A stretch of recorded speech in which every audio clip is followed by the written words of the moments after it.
Hi guys, welcome to my new blog. ನಾನು ನಿಮ್ಮ ಪ್ರೀತಿಯ ವಿನಯ್.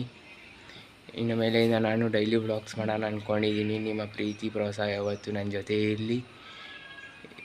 ಇವತ್ತು ಶ್ರೀರಾಮನವಮಿ ಇರೋ ದಿವಸ ಎಲ್ಲರಿಗೂ ಹ್ಯಾಪಿ ಶ್ರೀರಾಮನವಮಿ. ಇನ್ನು ಮುಂದೆ ನಾನು ಡೈಲಿ ಬ್ಲಾಗ್ಸ್ ಮಾಡೋಣ ಅಂದ್ಕೊಂಡಿದ್ದೀನಿ. ನನಗೆ ಬ್ಲಾಗ್ಸ್ ಮೇಲೆ ಸ್ವಲ್ಪ ಹುಚ್ಚಿತ್ತು, ಬ್ಲಾಗ್ಸ್ ಮಾಡೋಣ ಅಂದ್ಕೊಂಡಿದ್ದೀನಿ. ನಿಮ್ಮ ಪ್ರೀತಿ ಪ್ರೋತ್ಸಾಹ, ನಿಮ್ಮೆಲ್ಲರ ಆಶೀರ್ವಾದ, ಕರ್ನಾಟಕ ಆಶೀರ್ವಾದ ಎಲ್ಲ ನಾನು ಇಲ್ಲಿ ಅಂದ್ಕೊಂಡು ಬ್ಲಾಗ್ ಸ್ಟಾರ್ಟ್ ಮಾಡ್ತಾಯಿದ್ದೀನಿ. ಇವತ್ತು ಪೂಜೆ ಮಾಡಿ ವಿಡಿಯೋ ಅಪ್ಲೋಡ್ ಮಾಡೋಣ ಅಂದ್ಕೊಂಡಿದ್ದೀನಿ. ಈ ವಿಡಿಯೋದಲ್ಲಿ ನಾನು ತಿಳಿಸಿರೋದು ಅಷ್ಟೇ, ನಿಮ್ಮ ಪ್ರೀತಿ ನನ್ನ ಜೊತೆ ಯಾವತ್ತೂ ಇರಲಿ. ನಿಮ್ಮ ಜೊತೆ ನಾನು ಮುಂದೆ ನಿಮಗೋಸ್ಕರ, ನಿಮ್ಮ ಪ್ರೀತಿಗೋಸ್ಕರ ನಾನು ವಿಡಿಯೋ ಸ್ಟಾರ್ಟ್ ಮಾಡ್ತಾಯಿದ್ದೀನಿ. ನಿಮ್ಮ ಪ್ರೀತಿ ಪ್ರೋತ್ಸಾಹ ಯಾವತ್ತೂ ನನ್ನ ಮೇಲೆ ಇರಲಿ. ಇನ್ನು ಮುಂದೆ ನಾನು ಡೈಲಿ ವ್ಲಾಗ್ಸ್ ಮಾಡ್ತಾಯಿದ್ದೀನಿ.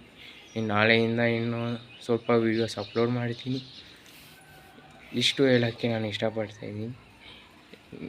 ಈ ವಿಡಿಯೋ ಇಷ್ಟ ಆದರೆ ಲೈಕ್ ಮಾಡಿ, ತುಂಬ ಜಾಸ್ತಿ ಇಷ್ಟ ಆದರೆ ಕಮೆಂಟ್ ಮಾಡಿ, ಹಾಗೆ ಸಬ್ಸ್ಕ್ರೈಬ್ ಕೂಡ ಮಾಡಿ. ಹಾಗೆ ನನ್ನ ಇನ್ಸ್ಟಾಗ್ರಾಮ್ ಪೇಜ್ ಕೂಡ ಫಾಲೋ ಮಾಡಿರಿ. ನನ್ನ ಯೂಟ್ಯೂಬ್ ಚಾನಲ್ ಹೆಸರು VK ಕನ್ನಡಿಗ ಬ್ಲಾಗ್ಸ್ ಅಂತ. ಇವತ್ತು ನಾನು ಮನೆ ಆಚೆಯಿಂದನೇ ವೀಡಿಯೋ ಮಾಡ್ತಾಯಿದ್ದೀನಿ. ನೆಕ್ಸ್ಟ್ ವೀಡಿಯೋದಲ್ಲಿ ಹೋಮ್ ಟೂರ್ ಕೂಡ ತೋರಿಸ್ತೀನಿ. ಓಕೆ ಗಾಯ್ಸ್, ರಾಮನಾಮ ಹಾಡಿರೋ ರಾಮ ಬರುವನು, ಅವನ ಹಿಂದೆ ಹನುಮನು ಇದ್ದೇ ಇರುವನು.